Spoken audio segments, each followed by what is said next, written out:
পারছি না। আমি আজই সব ভেঙে তছনছ করে দেবো, শেষ করে দেবো, আগুন জ্বালিয়ে দেবো। এই তৃষা, আগুন! আরে কি আছে তৃষা? তৃষা তৃষা তৃষা তৃষা তৃষা কেন এরকম করছিস? কি প্লিজ কাম ডাউন প্লিজ।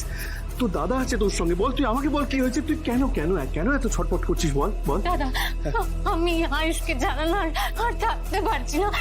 কিছু একটা কর না দাদা, তুই এক্ষুনি আমার কাছে আয়ুষকে নিয়ে এক্ষুনি নিয়ে না, প্লিজ প্লিজ প্লিজ প্লিজ নিয়ে আয়। তুই চুপ করে আছিস কেন দাদা, বল না। তুই তো বলেছিলি আয়ুষ খুব শিগগিরই আমার হবে, আমার সঙ্গে আয়ুষের বিয়ে হবে। তাহলে কেন কেন তুই সেই কথাটা রাখতে পারলি না? কেন তুই আমার কাছে আয়ুষকে এনে দিতে পারলি না? কেন কেন বল না তুই। আমি আমি ওকে তোর কাছে এনে দেবো। আমি বলছি শুধু শুধু আমাকে একটু সময় দে বোন, আমাকে একটু সময় দে। আমার কাছে সময় নেই দাদা, আমার কাছে আর সময় নেই।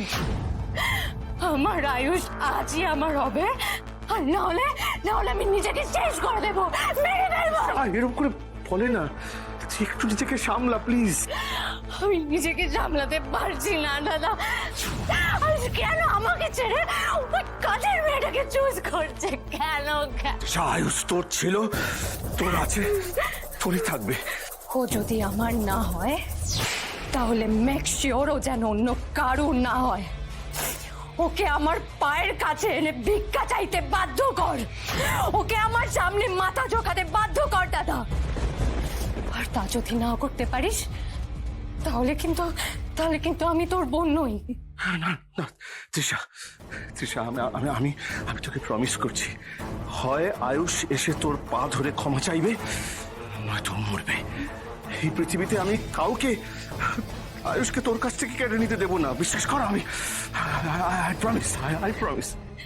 তুই তুই সত্যি বলছিস দাদা? সত্যি বলছি, আমি সত্যি বলছি। এবার আমি পুরো পৃথিবীকে দেখিয়ে দেবো আমি আমার বোনের জন্য কি কি করতে পারি, কত দূর যেতে পারি। আর আমাদের ব্র্যান্ডটা তো খালি আর দেশে নেই, এখন ইন্টারন্যাশনাল হয়ে গেছে। তাই আমাদের ব্র্যান্ড অ্যাম্বাসেডারকে আরো আপডেট হতে হবে, আরো গ্রুমড হতে হবে, তাই না? আর তাছাড়া মা, কুসুম যদি নিজেকে পাল্টাতে চায়, আধুনিকভাবে যদি নিজেকে তৈরি করতে চায়, আজকালকার মেয়েদের মতো নিজেকে গড়ে তুলতে চায়, তাহলে ক্ষতি কি মা? ক্ষতি আছে আয়ুষ, ক্ষতি আছে। কুসুম আমাদের ব্র্যান্ড অ্যাম্বাসেডার হয়েছিল তার কারণ ও বাকিদের মতো নয়। ও সৌন্দর্যটা সাধারণ, স্নিগ্ধ, সেটাকে যদি ও বদলাতে চায় তাহলে তোর সিম্পলিসিটিটাই চলে যাবে আয়ুষ। ওর যে সারল্য আর নিষ্পাপ মুখ দেখে সাধারণ ক্রেতারা পছন্দ করেছিল ওকে, সেটাই তো আর থাকবে না। আর আমি এই জন্যই কুসুম তোমাকে বারবার বুঝিয়েছি, তুমি যেরকম আছো ঠিক সেরকমটা থাকো। আর তুমি এরকম হলে নিজেকে নিয়ে গর্ব করো, মনটাকে এরকমই পবিত্র আর সহজ রাখো। এইসব হাল ফ্যাশনের এসব জুতো পোশাক তুমি এসবের জন্য নও কুসুম। তুমি গাঙ্গুলি গ্রুপ অফ কোম্পানিজ এর ব্র্যান্ড অ্যাম্বাসেডার ঠিকই, কিন্তু সেটা পরে। আগে তুমি শঙ্কর সরকারের মেয়ে। তোমার বাবা তোমাকে অনেক আশা অনেক স্বপ্ন নিয়ে শহরে নিয়ে এসছেন তোমার একটা ভালো বিয়ে দেবে বলে। হ্যাঁ, পাকে চক্রে তুমি আমাদের কোম্পানির ব্র্যান্ড অ্যাম্বাসেডার হয়েছো, সেটা ঠিক কথা, কিন্তু তার মানে এটা নয় যে তুমি হাল ফ্যাশনের পোশাক আশাক পরবে, এরকম হিলতোলা জুতো পরবে, এভাবে তুমি তোমার জীবনযাত্রাকে বদলে দেবে। মডেলদের মতন জীবনযাপন কিন্তু তোমাকে মানাবে না কুসুম। কুসুম, এটা নাও, নাও বলছি।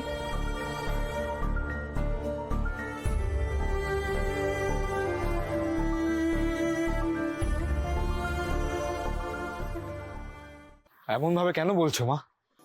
জাদুকর গ্রামের মেয়ে বলে আধুনিক হতে পারে না? তা তো আমি বলিনি, আমি শুধু বলতে চেয়েছি যে ওর সারল্যই ওর সৌন্দর্যের চাবিকাঠি। সেটাকে নষ্ট করে এইসব হিলতোলা জুতো, আধুনিক পোশাক এগুলো পরে ও নিজেকে চেঞ্জ করাটা ওর সাধ্যের বাইরে। তাই ও যত সাধারণ থাকবে তত ওর জন্য ভালো। মা, আজ পর্যন্ত জাদুকর যা করতে চেয়েছে সেটাও করে দেখিয়েছে। ও যদি চায় ও এই যুগের মডার্ন মেয়ের মতন হবে বা স্মার্ট পার্সোনালিটি গড়ে তুলবে, সেটাও করে দেখাবেই। স্মার্ট হওয়া আর বাহুল্যে দেখনদারিতে ওপর চালাক খাওয়া দুটোর মধ্যে পার্থক্য আছে ঈশান। কুসুম গ্রামের সহজ সরল মেয়ে, ওকে তোমরা এমন স্বপ্ন দেখিও না যেটা ওর পক্ষে সম্ভব নয়। কিন্তু মা, আমার মা আমি বলছিলাম যে আসতে দাঁড়াও, আমার একটা মিটিং অ্যাটেন্ড করার আছে, এক্ষুনি আমি পরে শুনছি। কুসুম যাও, এসব ধরাচুরো ছাড়ো, ছেড়ে স্বাভাবিক পোশাক পরো, ওরা ঘরের কাজ যেরকম তুমি করো, যাতে তুমি স্বচ্ছন্দে বোধ করো সেইটা করো।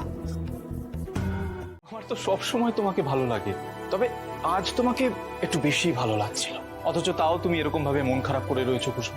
আচ্ছা, হিল পরে সবাই এমনিতেই হাঁটতে পারে না, পা মুচকে যায়, ব্যালেন্স নষ্ট হয়ে যায়, এটা নর্মাল, হতেই পারে। আর মায়ের কথায় তুমি কষ্ট পেও না কুসুম।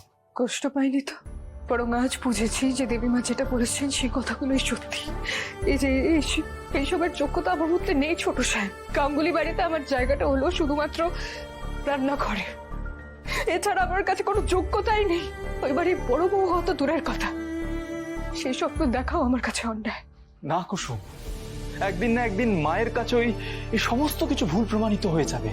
মা আজকে যেই কথাগুলো বলেছে, আগামীকাল দেখবে সেই কথাগুলো আগামীকাল বা আগামী দিনে আর সেই কথাগুলো বলবে না, কারণ তুমি সবটা শিখে যাবে। হ্যাঁ, একটু সময় লাগবে, কিন্তু আমি নিশ্চিত তুমি মাকে ভুল প্রমাণ করতে পারবে। কিন্তু দেবীমাকে ভুল প্রমাণ করার উদ্দেশ্যটাই তো আমার নয় ছোট সাহেব।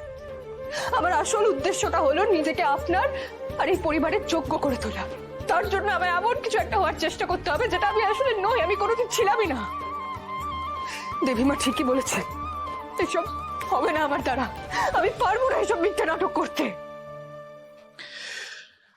তোমাকে কোনো নাটক করতে হবে না কুসুম, তুমি যেমন তেমন ভাবেই আমি তোমাকে ভালোবেসেছি, আর সারাটা জীবন বাসবো। ছোট সাহেব, দেবীমা তো আপনাকেও খুব ভালোবাসে। আপনি দেবীমার সবচেয়ে কাছের মানুষ, আপনি দেবীমার ছায়া।